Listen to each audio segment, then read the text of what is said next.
Muito bem. Nesse momento, então, vamos falar com vocês sobre as lesões escamosas e glandulares, lesiones escamosas e glandulares da zona gris. Devo dizer para vocês que está sendo uma experiência muito interessante. Hablar solo en mi taller, imaginando que ustedes pueden estar ahí escuchando y muchas veces imaginando alguna discusión. Yo creo que jamás tuve una presentación donde no había una interrelación con la platea. Tempos modernos, debemos nos adaptar sabendo que, además, en el pasado, muy probablemente un invitado que no fuera personalmente teria que ser sustituído por alguém e muitas vezes mejor incluso. Pero hoy tenemos a tecnología, pero nuestras cabezas aún son un poco más viejitas y con dificultades para manejar esto todo. De toda forma, imagino que algunos amigos que estén ahí presentes, como a doutora Patrícia, doutor José Antônio, doutor Mauro, estarão rindo muitíssimo da de minha dificuldade para falar e apresentar nesta formatação. Pero seguimos com as lesões escamosas e glandulares da zona gris. Nuevamente, não tenho nenhum conflito de interesses. Muito bem. O sistema Bethesda, que é a base, foi onde se começou a falar deste tipo de entre comillas, diagnóstico, que não é verdadeiramente um diagnóstico, define que são cambios citológicos sugestivos de lesão intraepitelial escamosa que são insuficientes qualitativamente e quantitativamente para realizar sua interpretação definitiva. E também recordar que a interpretação se basa em la leitura de toda a laminia e não em uma sola célula. Às vezes ocorre de teremos hallazgo de um coilocito e nos quedamos com a dificuldade de que fazer com isto. Não sabemos se é uma contaminação ou se a toma não foi suficiente sobre a lesão, então se sacou somente uma célula numa representação e deveria então proponer que o doutor ou a enfermeira hiciera uma nova toma para que se pueda melhor evaluar ou hasta mesmo proceder a um teste de DNA HPV. Sí, antes, me gustaría también de destacar para ustedes esta observación que fue una introducción en el sistema Bethesda que llama mucho la atención desde 2001 para esto. Cuando las reacciones son más consistentes las atípias son más consistentes con reacciones o reparación que no se deba llamar de ASC de ninguna manera. Debemos preservar el ASC para las lesiones que verdaderamente pueden representar uma lesão intraepitelial ou alguma outra coisa mais grave, pero evitar que se ponga montão de casos, montão de mulheres bajo a assistência do sistema com custos e com sacrifício psíquico e moral muito impactante. Então, a tendência hoje é que evite-se as células que são mais grandes, mais diferenciadas, as células superficiais e incluso as intermédias que não tenham uma muito forte sugerência nuclear de atípia, de lesão intraepitelial, que se evite chamar de ASC. Seguimos. Então, o critério, isto é mais para o ASC-US.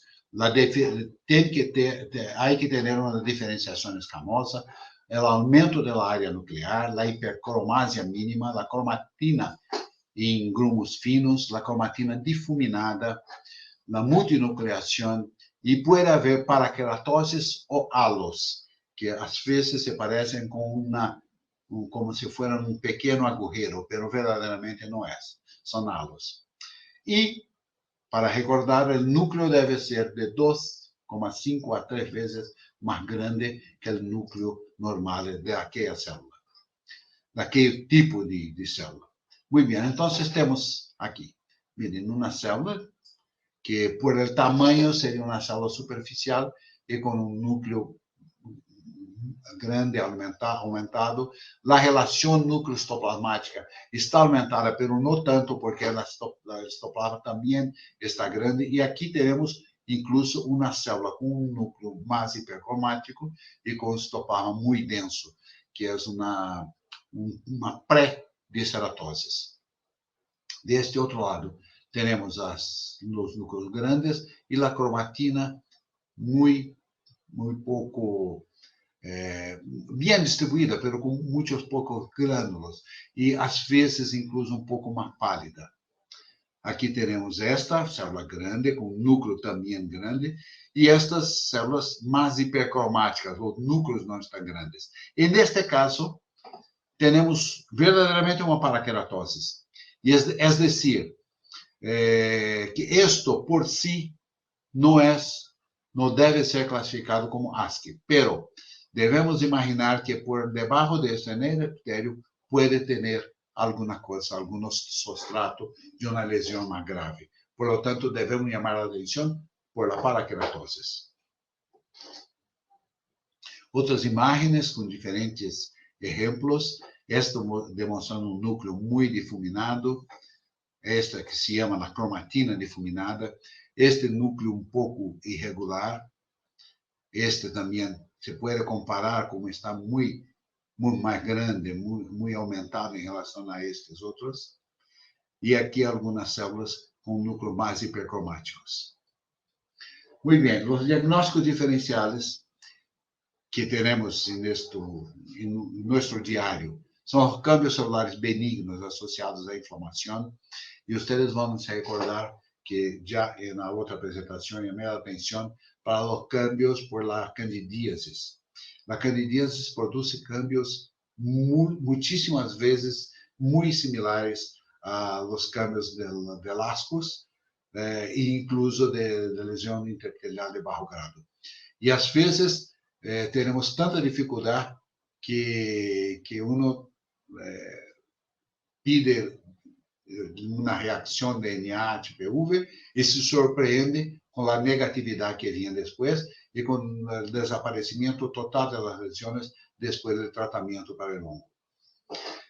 É uma recomendação muito importante esta. Devemos evitar fazer o diagnóstico de asco ou mesmo de lesão de baixo grado quando temos uma infecção por cândida. Primeiramente, deve-se tratar a cândida para depois repetir e definir se há mesmo uma lesão naquelas células. A atrofia também produz muitos cambios que podem levar a erros diagnósticos. Cambios pós-radiação, se uno não tem a informação de uma radiação e as reações não são tão características, porque nem todas as mulheres têm as reações que nós conhecemos, como uma intensa vacuolização citoplasmática, a presença de leucocitos, o aumento do volume celular, as células muito estranhas que podem surgir nos fregaços. Se não tem estes cambios da radiação, pode ser algo mais discreto e que se leve ao diagnóstico de ascos. E verdadeiramente, o diferencial há que ser com a lesão de baixo grado. Nós teremos aqui uma demonstração de um processo reativo que também pode apresentar-se núcleos mais grandes, um pouco de ceratoses, mas isto não é nada mais que um processo reaccional. E neste temos a atrofia com núcleos mais grandes e também com esta cromatina mais difuminada. Aqui temos uma lesão de baixo grado e aqui também para simplesmente hacer la comparación. Muy bien. Ahora hablar de uno que es más grave, que es aquella atipia, significado indeterminado, pero donde no se puede afastar una lesión de alto grado. En general, son pocas células. No es un material con gran riqueza de células. Las células del padrón, el tamaño, la diferenciación de una parabasal. Puede hasta un poquito más una intermedia, pero no más que eso. Son células de baja diferenciación. Los núcleos son alargados de 1,5 a 2,5 veces el de un núcleo normal, y hay un incremento de la relación nucleositoplasmática semejante al de la lesión de alto grado. Se encuentran entre mocos isoladas o en pequeños grupos. Presenta la forma redondeada ovalada. La cromatina en general es fina y granular, y la membrana nuclear es regular. Esto es muy importante para distinguir después las lesiones de alto grado. Aquí entonces tenemos estas presentaciones. Miren, que uno puede mirar esto y se asustar. ¿Cómo? Con estos núcleos de este tamaño, pero miren la cromatina y la membrana, como están muy bien los núcleos con sus contornos muy bien preservados, la cromatina está muy fina, muy delicada, no hay indentaduras en la membrana, e incluso acá, cuando se ve esta célula, que é casi una célula es decir, basal, que no tenía nada que estar acá, pero miren la cromatina como aún está transparente, aún es posible mirar dentro del núcleo. Cuando se puede mirar también dentro del núcleo un frotis convencional, piense dos veces antes de llamar de una lesión más grave, lesión neoplásica.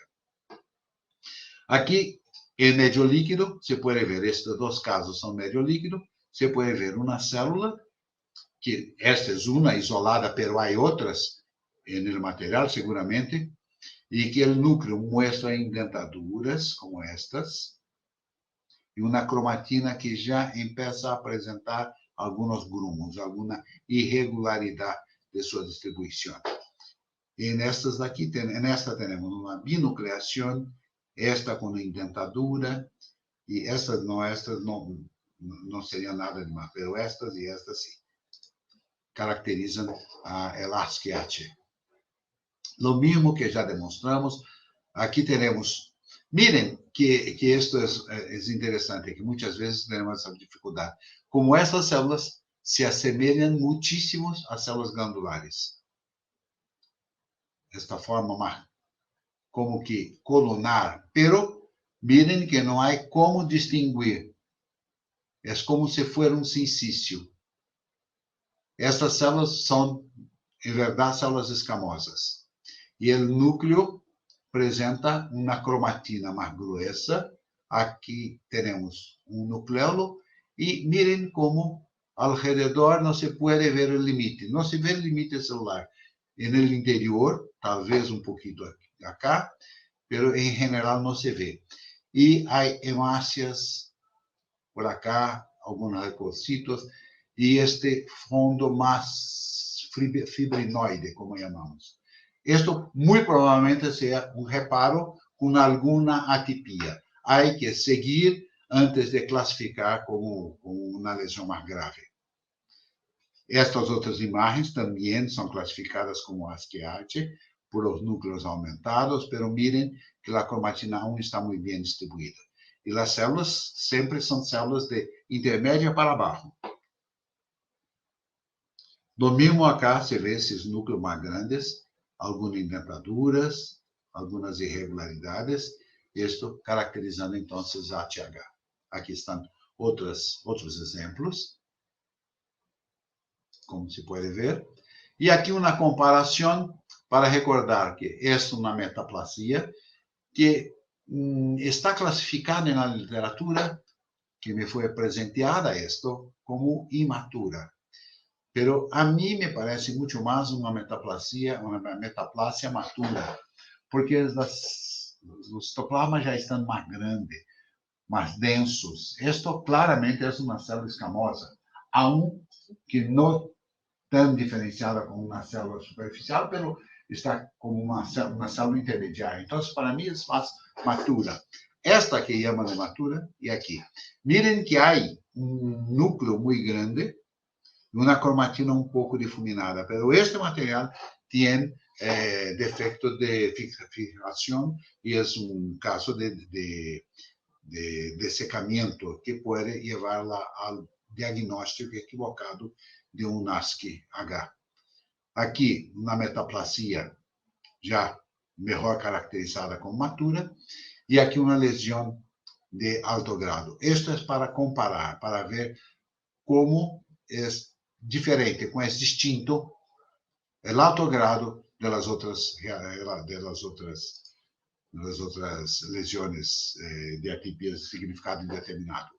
Essas imagens são obtidas do livro de Bethesda, apenas para demonstrar aquilo que o sistema Bethesda considera como ASCII-H. E vocês vão ver claramente que é praticamente o mesmo que demonstramos hasta agora. Miren, esses núcleos, a cromatina está aún muito bem distribuída, a membrana está lisa, um pouco reforçada, é verdade, mas aún lisa. Estas outras imagens, miren estes núcleos indentados, miren este com esta hendidura, algunos com angulação casi ângulo reto. Este ângulo recto, antigamente, era praticamente considerado como neoplasia. Hoje nós sabemos que se pode ter umas células que, em alguns cambios, estes ângulos que não são verdadeiramente neoplásicos. Muito bem. Então, vamos falar um pouco agora das atípias das células endocervicales. Na definição, é praticamente o mesmo do escamoso. São alterações nucleares ou atípias, ou uma deformidade da atípia nuclear que está, además, além do reativo, ou reparativo, pero não suficiente para chamar inequivocamente de uma neoplasia, aunque seja in situ, pero uma neoplasia. Na interpretação das células glandulares atípicas, deve ser classificada, se possível, sempre para indicar a origem, se é origem endocervical ou endometrial. Eu les digo, de minha parte, eu tenho muitas vezes muitas dificuldades em dizer se é endocervical ou endometrial. Às vezes, incluso, sabemos que na histologia há dificuldade. Por exemplo, se vocês têm uma massa que está afuera, aflorando por el cuello, uno sabe que pode vir do canal cervical ou do canal endometrial, hace uma toma e tem aí um adenocarcinoma, você pode ter a dificuldade para caracterizar se é cervical ou endometrial, incluso sem o órgano em suas mãos, pode ter que lançar mão de imunohistoquímica para melhor caracterizar. Então, se uno não pode determinar a origem da célula, então a classificação de termo glandular genericamente deve ser utilizada. E as células endocervicales atípicas devem ser consideradas sempre, muito intensamente, como uma entidade particular, incluindo neoplasia. Ou, melhor, quando há um favorecimento de neoplasia. Evitar sempre o sobrediagnóstico e que se ponga como se fosse uma basura todos os casos que têm alguma atípia se põem nessa basura. Atípia de células glandulares, e com isso vamos a ter montão de mulheres nos ambulatórios e deixando os ginecólogos enlouquecidos e o sistema caótico e sem condições de tratá-las. Dos critérios, em geral, as células estão em sábanas ou cintas, com sobreposição celular e nuclear e ou pseudoestratificação. Os núcleos são grandes, de 3 a 5 vezes a área do núcleo endocervical normal. Do núcleo da glândula endocervical normal, melhor dizendo. Variações de forma e tamanho nuclear, obviamente, há que ter. Uma discreta hipercromásia nuclear, discretos núcleos de irregularidade, discretos grados de irregularidade da cromatina e, ocasionalmente, nucleol. As mitoses são raras.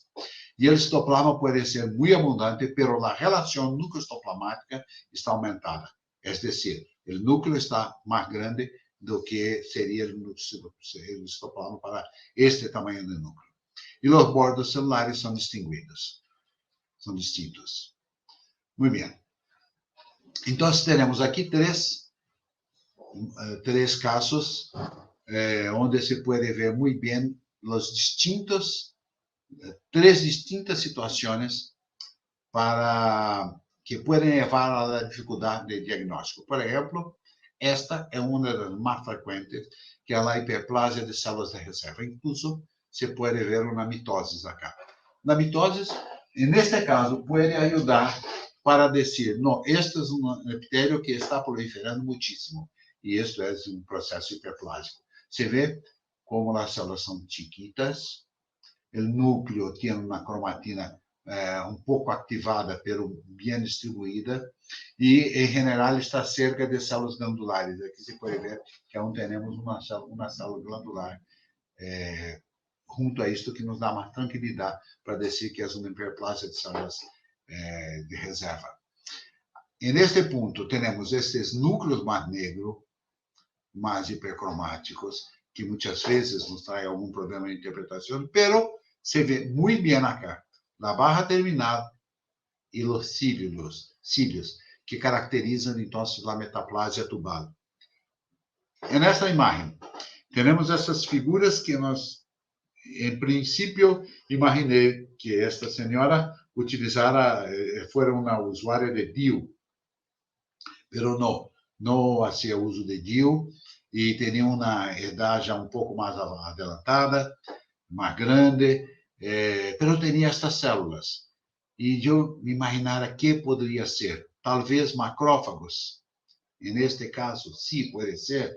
Pero havia umas dúvidas, incluso que isto poderia ser células glandulares. E para nos dar um pouquinho mais de dificuldade, temos estes tufos. Isto daqui é solamente o cílio. Este cílio daqui, que se destaca e que se queda desta maneira, e que se chama cílio citofitória. Eu tinha o costume de ver isto em material de pulmão. Os que fazem citologia pulmonar sabem que isto é relativamente frequente e é uma imagem que traduz um processo reaccional do epitélio brônquico. Pero acá não é comum ver. E, de todas maneiras, com isto daqui, eu pude interpretar e buscar, essa senhora teria também uma metaplasia tubária. Outras vezes, se vê estes bloques de células, que chamam a atenção, que são células como que formaram uma paliçada, aqui com delimitando um interior que está lleno de leucocitos e muito provavelmente de histiócitos, de macrófagos, aqui no aumento de 20 vezes e aqui na magnificação de 40 vezes. Isto corresponde a tecido endometrial que pode estar presente até o 12º dia do ciclo e que todavia nem sequer deve ser descrito quando teremos a informação de idade e da última menstruação da paciente. Estes também são casos que podem trazer muitas dificuldades para nós. Esta é uma citologia convencional. Miren estes túbulos acá, estes bloques de células, e muitas vezes, antigamente, muitas vezes era tratado como se fosse uma típica de células glandulares, incluso com um diagnóstico diferencial para adenocarcinoma in situ. Hoje nós sabemos muito bem que isso nada mais são que células del segmento inferior del cuello uterino, o mejor diciendo, del útero, que está más arriba de la junción escamocoronar, entre el cuello y el endometrio, y que un excepiado más fuerte, más intenso, puede traerlos y ellos salen en estas cintas, en estos bloques, estos túbulos que son muy característicos. Aquí otros ejemplos del segmento inferior. Miren, incluso uno que está acostumbrado con citología de mama puede imaginar que esto fuera un fibroadenoma. Es muy interesante esta similitud.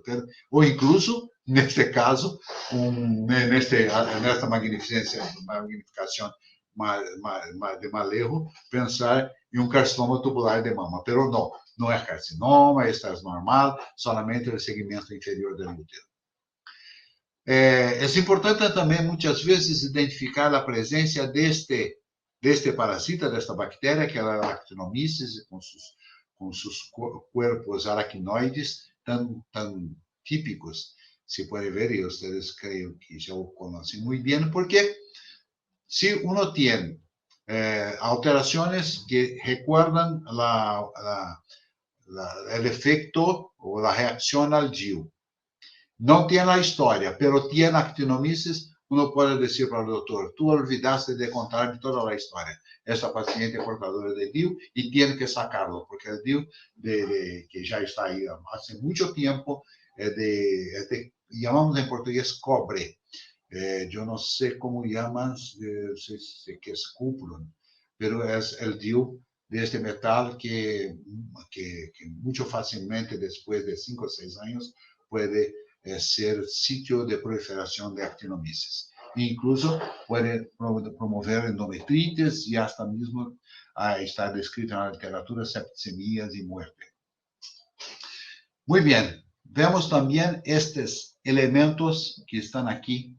Miren, estas células, núcleo muy evidente, estas no, uno fica em dúvida se estes são macrófagos, são células glandulares endometriales. Aqui o mesmo, incluso aqui na ilha Índia, podendo levar a uma má interpretação de uma lesão escamosa de alto grado. Aqui uma vacuola, e aqui também o mesmo tipo, em diferentes materiais, o mesmo tipo de alterações que às vezes nos trazem dificuldades. Isso verdadeiramente são processos reacionários, e neste caso incluso reativo, aunque tenha um núcleo um pouco mais hipercromático aqui nesta parte. Então, se uno tem a informação e vai buscar estas alterações acá, pode ver que são cambios por DIU. Às vezes vamos encontrar este tipo de alteração. Este é raro. Eu he visto muitíssimo, muito poucas vezes em minha vida toda, que já vão quase 50 anos, quase não 50 anos de microscópio, aunque eu não tenha tanto de idade. Miren, uma inclusão, uma membrana nuclear muito reforçada, incluso uma inclusão neste citoplasma. Isto corresponde ao citomegalovírus, que às vezes pode estar presente e levar a uma dificuldade diagnóstica diferencial com neoplasia. Muito bem. Eu quero chamar a atenção de vocês para isso. Estes casos são de duas mulheres distintos casos. Este material das mulheres eram jovens, não tinham nenhum problema. Podem mirar, parece muito bem, muito tranquilo, muito normal. Pero, se vocês, ao invés de entender estas células superficiais aqui presentes ou intermédias, tiveram aqui células parabasales ou basales, aqui o mesmo, e esta senhora foi uma mais grande, mais de 45 anos, há que sospechar da possibilidade de um adenocarcinoma mucinoso. São casos que muitas vezes nos passam despercebidos, porque nós não estamos acostumados a recordar que existe esta neoplasia, que é muito bem diferenciada e que muitas vezes nos traz cambios nucleares, celulares, que podem distingui-lo como um adenocarcinoma. Estas imagens são do sistema Bethesda e que les traigo para ilustrar a apresentação. Miren, são células glandulares atípicas, atípicas não, células com nucleolo e que sim, se pode pensar em algo que já vimos antes, não? Que é o reparo tecidual. Por quê? Porque incluso há mitoses de permeio acá. No promédio das células, vemos mitoses, nucleolos muito proeminentes, e estas células como que intentando preencher lacunas, llenar lacunas. Isto é característico de um epitélio que está tentando reemplaçar uma zona vazia. Outras células glandulares também, aqui há uma atipia, um grau de atipia, pero todavía no se puede clasificar la origem destas células. A mim me parece mais endocervical, pero eu não estou seguro. Então, eu chamaria isto somente de células glandulares atípicas ou endocervicales atípicas. Mientras esta, para mim, se trata muito mais de um reparo, incluso para o autor, verdadeiramente era um reparo e não uma atipia.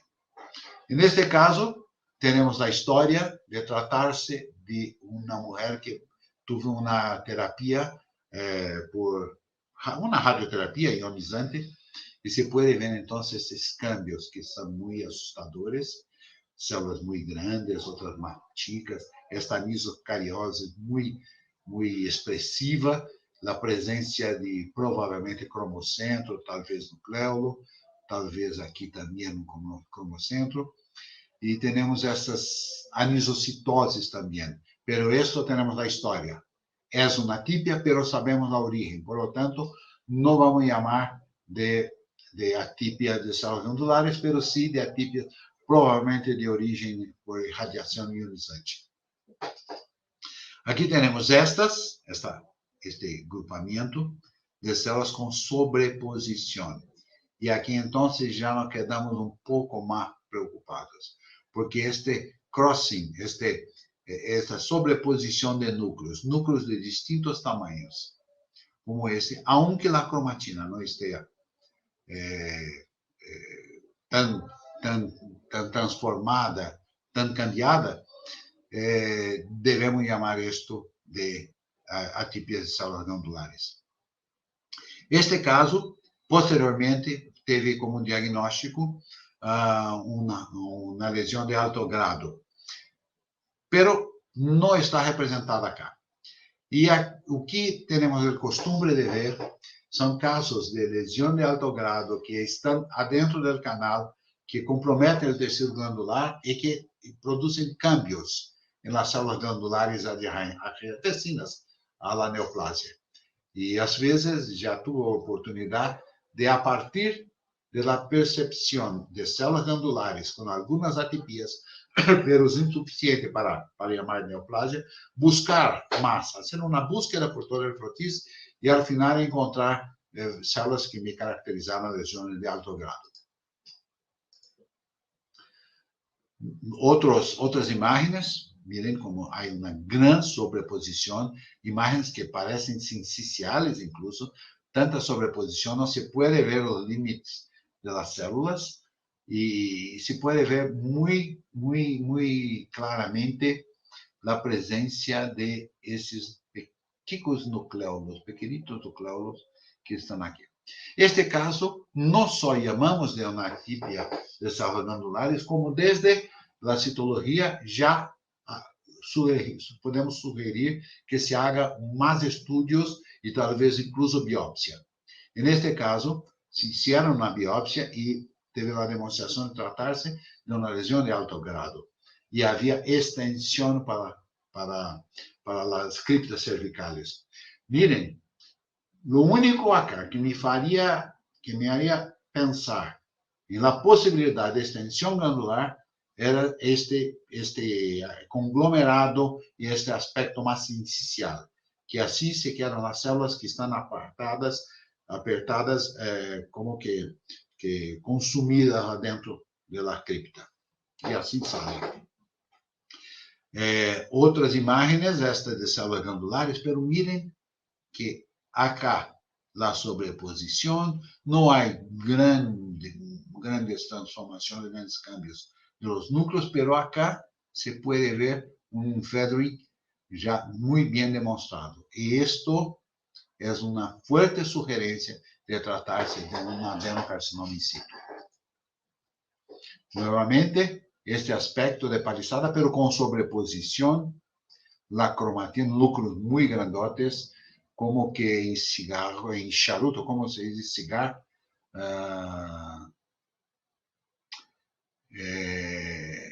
como tan alongados como estão aqui, alargados, estes são, seguramente, deve-se pensar em uma possibilidade de um adenocarcinoma in situ. Portanto, se não temos como caracterizar, devemos chamar de células glandulares atípicas, com favorecimento ao processo neoplásico. Aqui temos uma formação em roseta. Miren, outra coisa curiosa, que às vezes pode estar presente, e quando esta roseta tem esses núcleos, como que mirando para distintos pontos, um mira para cá, este para lá, este para cá, perdão, van mirando para distintos pontos, devemos também considerar isto como uma atípia. E isto pode caracterizar uma neoplasia, por enquanto, uma neoplasia in situ. Muito bem, estes são os casos que eu queria compartilhar com vocês. Estou seguro que meus colegas, meus amigos que aí estão presentes poderão debater com vocês um pouco mais de todo isto. Uma vez mais, pido desculpas a vocês por minha ausência e espero vê-los em Cartagena primeiro e depois em Foz do Iguaçu. E com isto, incluso debater algumas dúvidas, pero estou seguro que a gente que está aí participando e nossos amigos da Academia Americana e da Sociedade Interamericana poderão esclarecer. Ao mais, se a maestra Patrícia Alonso estiver com vocês, eu estou seguro que pode ser incluso algumas correções de alguns equívocos que eu pueda ter cometido com vocês. Muitíssimas graças e hasta pronto.